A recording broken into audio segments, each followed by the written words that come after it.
Today I want to lay out a prophetic timeline that the Lord is releasing to South Africa. It's important when you look at these 7 phases that the Lord is taking South Africa through to know that every one of those phases has already started, but not all of those phases will end at the same time. When you think about an orchard of fruit trees, you'll notice that some of the fruit will ripen at different times. And so in the same way, the Lord has spoken His word over the nation of South Africa, and some of the words are received, and they are growing, and they're bearing fruit. But some of the other words are sown, but those seeds hasn't taken a root yet, and it's not growing. Also in the lives of different individuals, people, intercessors, churches, the word is received, but not all of them respond in the same way to the different words. When you think in the Bible, you see Noah. The word of the Lord came to the people. Noah received it, and his children kind of also listened to that word. But then when you look at the other people, they didn't receive the word, and judgment came upon them. And so in the same way, the Lord is showing to me how He released various prophetic words to South Africa, and how some people respond with open arms. They receive the word of God, it gets planted in their hearts, and they bring forth fruit, while others refuse to repent, and that seed is just sitting there and is not bearing fruit. I believe the season that we are in right now is a season of the great awakening to reality.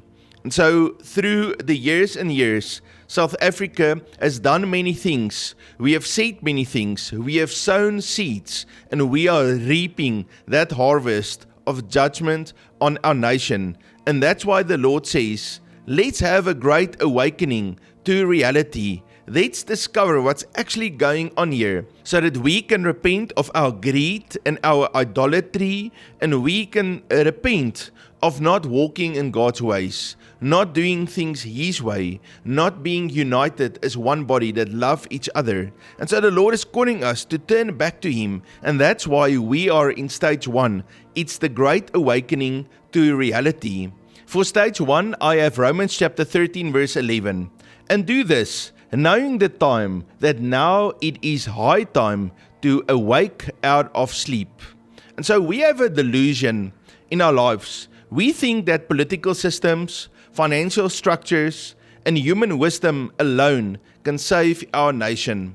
But I want to tell you, we have to awaken to reality. The longer we believe these lies, the longer more and more corruption and unrighteousness will enter into our nation. And so we have to repent and turn to the Lord and realize that He is the only one that can save South Africa. Hear this word. The Lord has sent His Son, Yeshua, to die for us on the cross. And He paid the price for our salvation, but also for the salvation of South Africa. When we put our faith in Yeshua, and we believe Him, and we allow Him to be our Lord and our King that rule in our nation, then we can move on to the next stages. But it's imperative for us to awaken in this season. We are asleep because we believe that political systems and financial structures and human wisdom can save us. It cannot save us. Do not say, but I will vote for this party or for that party, and then I will receive salvation. I want to tell you, no, that will not solve the problem. The Lord is calling us to awaken to Him, because only Yeshua as our King and our Lord can save us. In the Bible, we see the story of the prodigal son. This son squandered all of its wealth, and that's what South Africa has done. But at one day, he realized he need to repent. He need to turn back to the Lord and go back. At that moment, he was awakened. And the Lord is saying, I'm shaking South Africa to be awakened.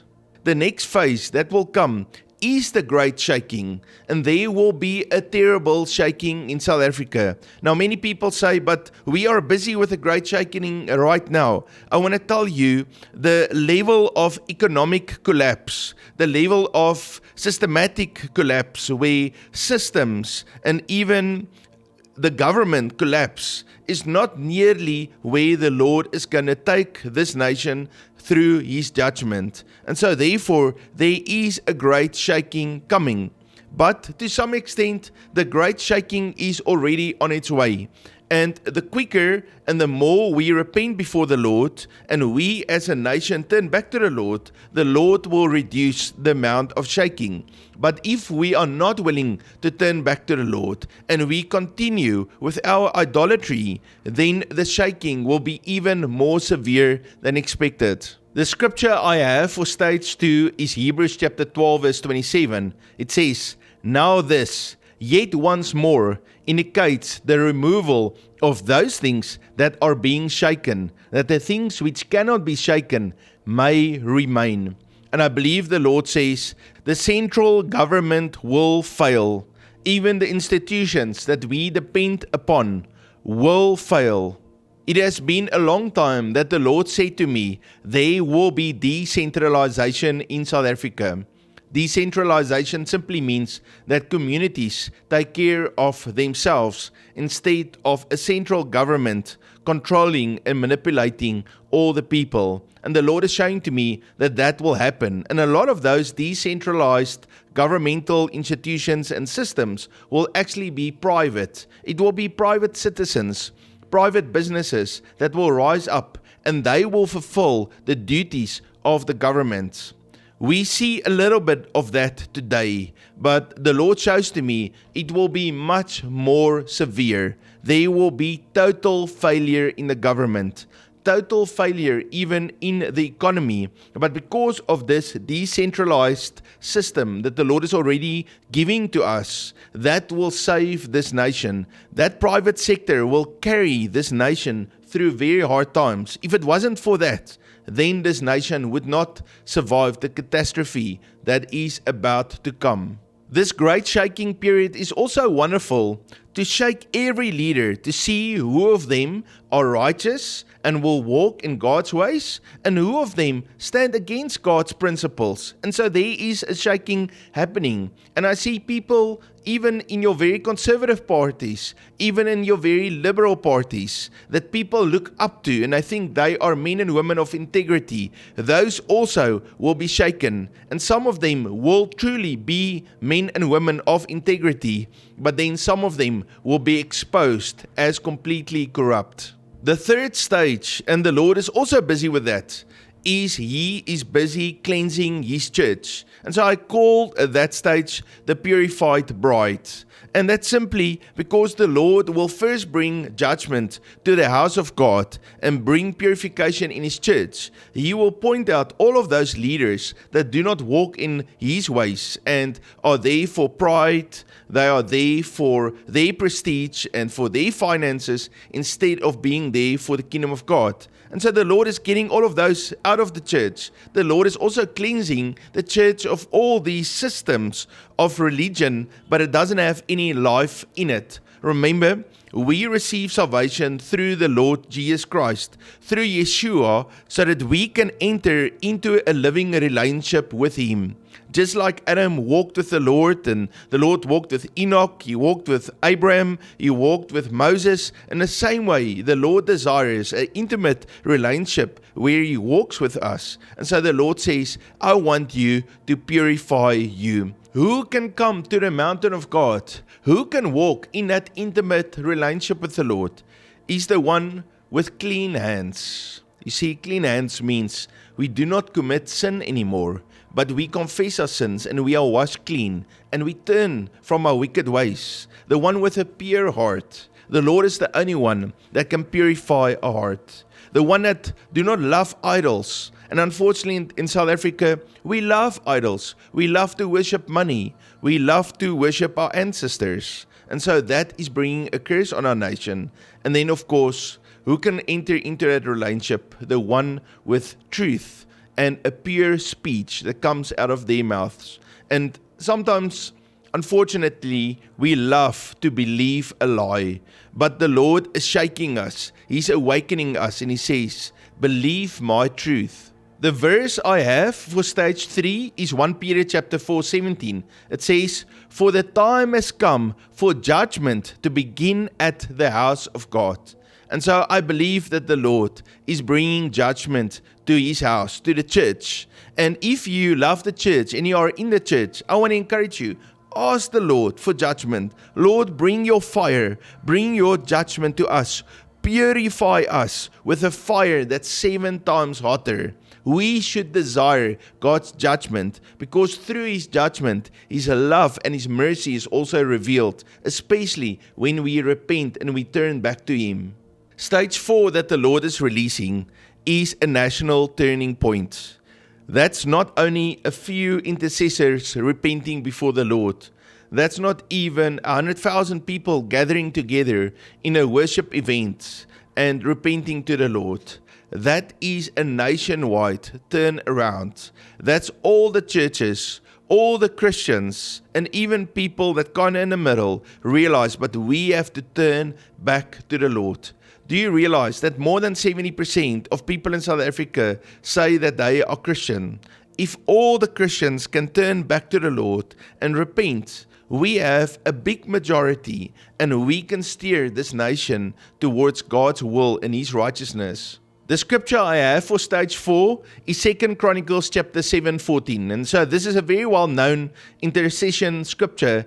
If my people who are called by my name will humble themselves and pray and seek my face and turn from their wicked ways. And the Lord shows to me how the people of South Africa, not just one, not just 100,000, not just even 1 million, but millions, more than 30 million, more than 50 million people turn back to the Lord, and they repent and they cry upon the Lord, realizing that all the systems of the world has failed, and the only one that can rule and reign in South Africa and bring God's blessing back in this place is Yeshua, the King of Kings and the Lord of Lords.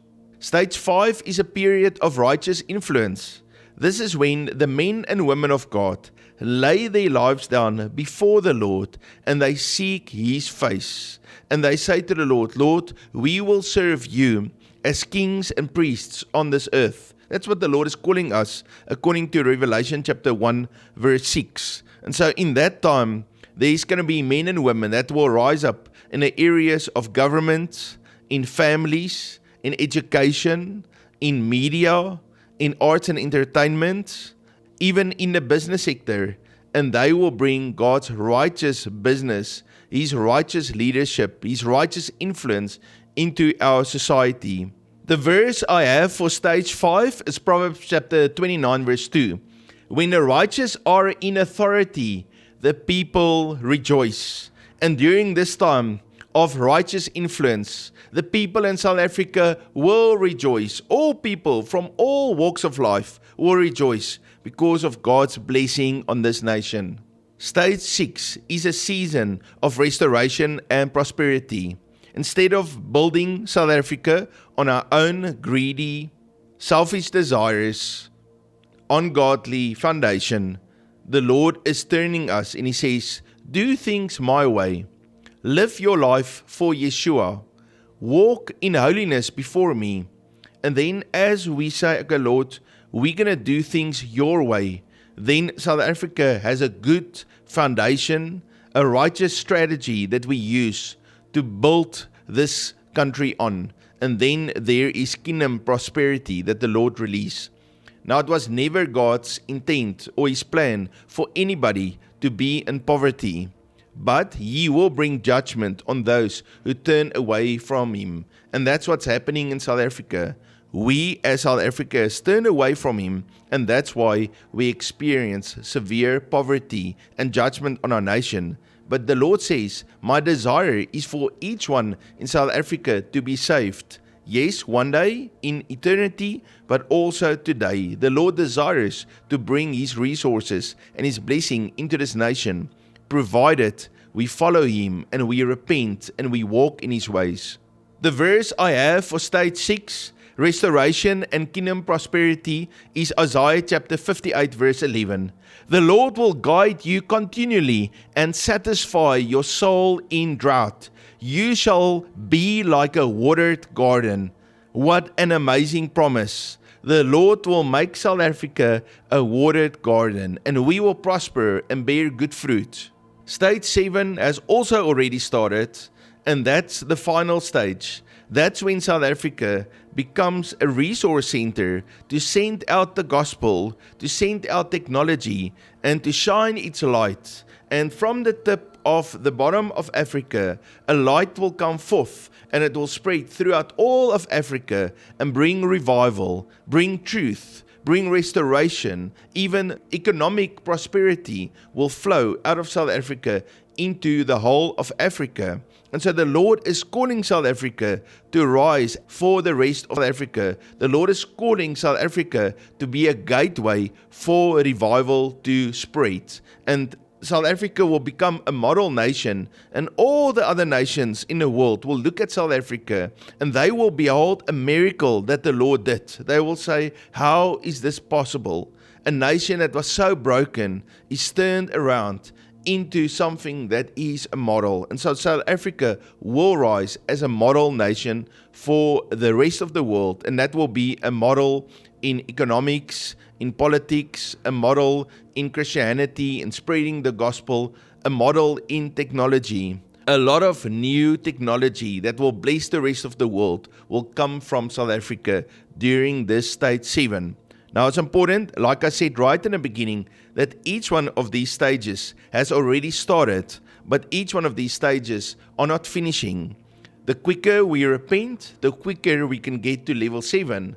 But the slower we are and the more rebellious we are against the Lord, the longer each one of these stages can take. So they can take 5 years a stage, but they can also take 30 or 50 years a stage, and it all depends on our response to Him. The verse for stage 7, South Africa being a light to Africa and to the nation, is Isaiah chapter 60, verse 1 to 3. Arise, shine, for your light has come, and the glory of the Lord is risen upon you. South Africa's greatest influence will not come from power or wealth or even technology.